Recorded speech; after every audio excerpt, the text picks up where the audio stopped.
है purchase machinery by cheque, machinery का purchase क्या चेक, मशीनरी को ड्यू टू बैंक अकाउंट, तो बाय मशीनरी हो जाएगा अपना।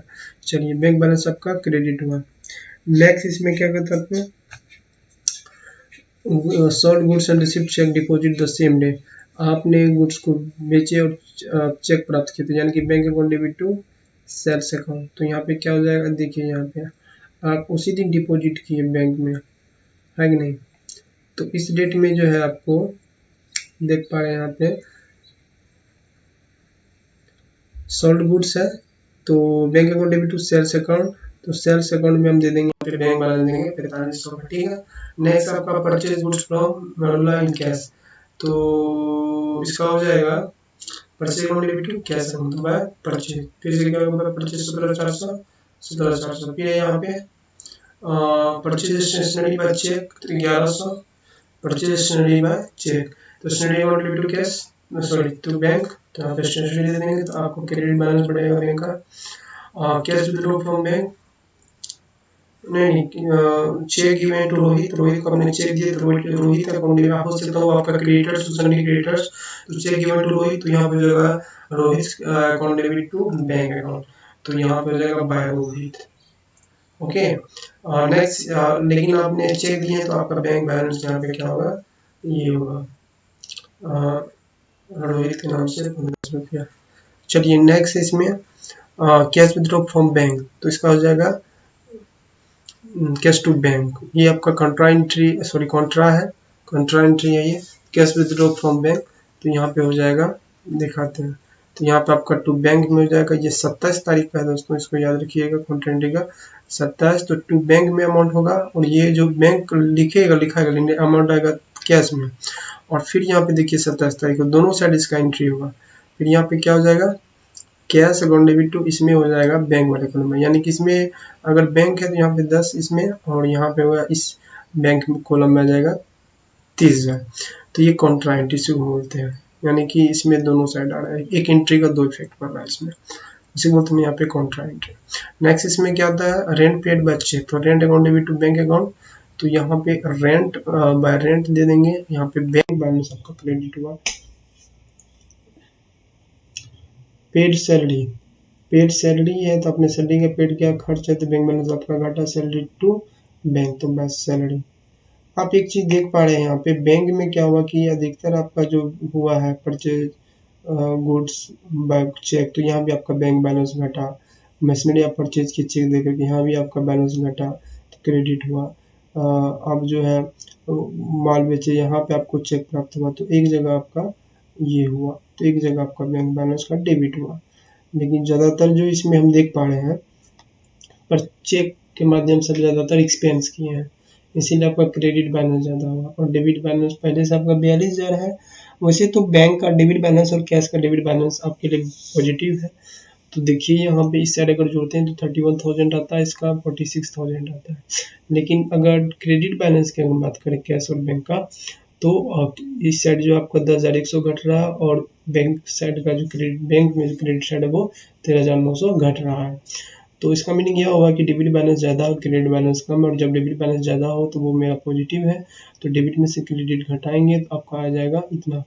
और यहाँ पे हम क्या करेंगे, ये आपका 30 कौन महीना है, ये आपका आ जाता है यहाँ पे सितंबर ना, तो 30 सितंबर के बाद आ जाएगा अक्टूबर 1 बैलेंस BD, यहाँ पे ये CD है कैरेज डाउन, तो यही बैलेंस नेक्स्ट मंथ में ट्रांसफर होगा balance brown down.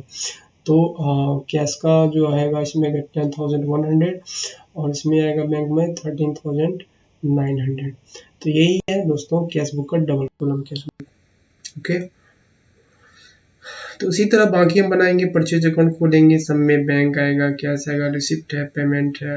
Purchase account अगर खोलेंगे तो यहाँ पे परचेज एंट्री में क्या क्या सब हुआ था, जैसे कि purchase account debit to bank account to cash account, तो ये सारा चीज़ हम देंगे यहाँ पे, जहाँ जहाँ परचेज का एंट्री आया वहाँ पे, यहाँ इधर हम देंगे डेबिट, इधर देंगे क्रेडिट, इधर क्रेडिट डेबिट, इस तरह से हम लोग चलेंगे। रिसिप्ट एंड पेमेंट, इस तरह से हम लेजर बना सकते हैं, सेल्स का, मशीनरी अकाउंट का, स्टेशनरी का, इस तरह से भी दोस्तों रिसिप्ट और पेमेंट दे करके हम लोग लेजर बना सकते हैं। रोहित अकाउंट है, रेंट अकाउंट है, सैलरी अकाउंट है। PT कैश बुक के बारे में भी जानना बहुत जरूरी है। PT कैश बुक क्या होता है दोस्तों, In every organization, a large number of the small payments such as the conveyance, college, postage, telegrams, and other expenses are actively recorded under the miscellaneous expenses are made. These are the generally repetitive in nature if all these payments are the handled by the cashier and recorded in the main cash book. कहने का मतलब यह हुआ कि बड़े बड़े organisation में क्या होते हैं कि स्मॉल पेमेंट में जैसे कि कार्टेज हुआ, पोस्टेज हुआ, टेलीग्राम हुआ, ये अदर एक्सपेंसेस जैसे हैं, बहुत सारे ऐसे मिसेलिनियस एक्सपेंसेस हैं और जिनको कि छोटे मोटे खर्च होते हैं, उनके लिए क्या किया जाता है, खुदरा कैश बुक रखा जाता है, पीटी कैश बुक जिसको हम लोग बोलते हैं। तो ये क्या करता है, खुदरिया जितना खर्च होता है उसके लिए ये रखा जाता है, खुदरा धन इसका यूज किया जाता है। अब इसमें क्या आता है, इसके लिए जो है large organisation normally appoint one more cashiers, petty cashier जिसको हम लोग बोलते हैं, and maintain a separate cash book to record these transactions, such as a book maintained by cash cashier is called PT cash book। बड़े बड़े organisation क्या करते हैं, एक स्पेशली वन पर्सन को हायर करते हैं, वो स्पेशली पीटी केस को मेंटेन करने, जिसको हम लोग बोलते हैं पीटी कैशियर। तो पीटी कैशियर को वो मेंटेन करता है, उसको जो पीटी कैश बुक जिसको हम लोग बोलते हैं, तो वो एक बुक मेंटेन करता है। The PT cashiers works in the impressed systems. Under the system is a definite sum, say 2000 is given to PT cashier at the beginning of a certain period. The amount is called impressed amount. The PT cashier goes to on making all a small payment out of this impressed amount and when they has the spends मतलब कि जो भी इसमें छोटी रकम होते हैं उसको वो रिकॉर्ड करते हैं। और investment of the amount spend from the head cashier, बहुत सारे ऐसे खर्च हैं छोटे छोटे जो उसको बिगिनिंग के तौर पे उसको रखा जाता है, उसको खर्च मतलब कि मेंटेन किया जाता है। तो यही सब है पीटी कैश बुक का। पीटी कैश बुक बहुत जरूरी है। जनरली जो ये number column the amount in the payment side, तो यही दिया हुआ है यहाँ पे, बहुत सारा चीज है दोस्तों। अब आगे हम लोग देखते हैं इसमें क्या दिया हुआ है। यहाँ पे इसी तरह सबका दिया हुआ है, सब बनाना आपको PT cash book balance periodic के लिए यहाँ पे दिया हुआ है। देखिए यहाँ पे ये एक पीटी कैश बुक है, डिटेल यहाँ पे दिया हुआ है। Replacement auto fare, registered postal charge, telegram courier, computer stationery, bus fare, खुदरिया, बहुत सारे सब खुदरा खर्च होते हैं जो यहाँ पे मेंटेन किए जाते हैं।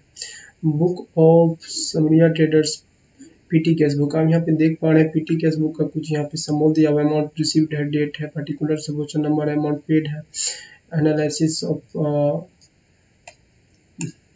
एनालिसिस ऑफ दिया हुआ है यहाँ पे। तो यहाँ पे आप देख पा रहे हैं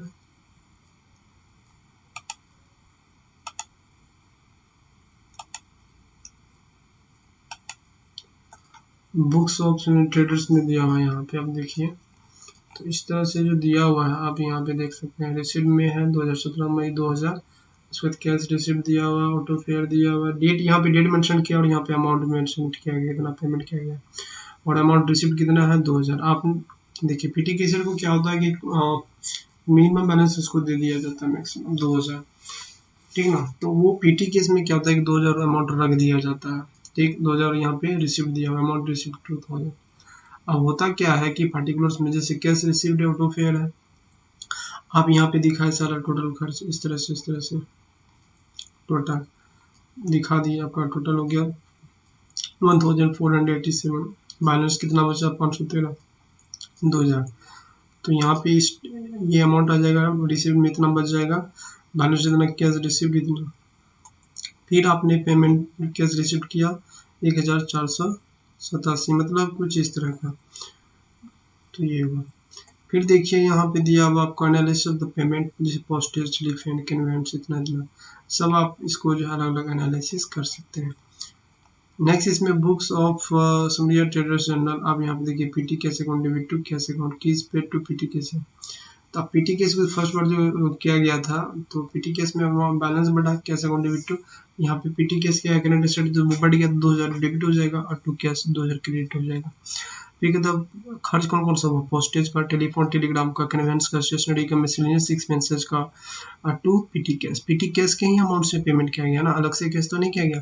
तो पीटी केस का अमाउंट यहाँ पे घटा, इसीलिए यहाँ पे 2 में पीटी केस आया, क्रेडिट होगा यहाँ पे petty cash. Okay, petty expenses postage to petty cash amount, यानी कि पीटी केस के ही अमाउंट से जो है postage, telephone telegraph, conveyance, stationery, miscellaneous,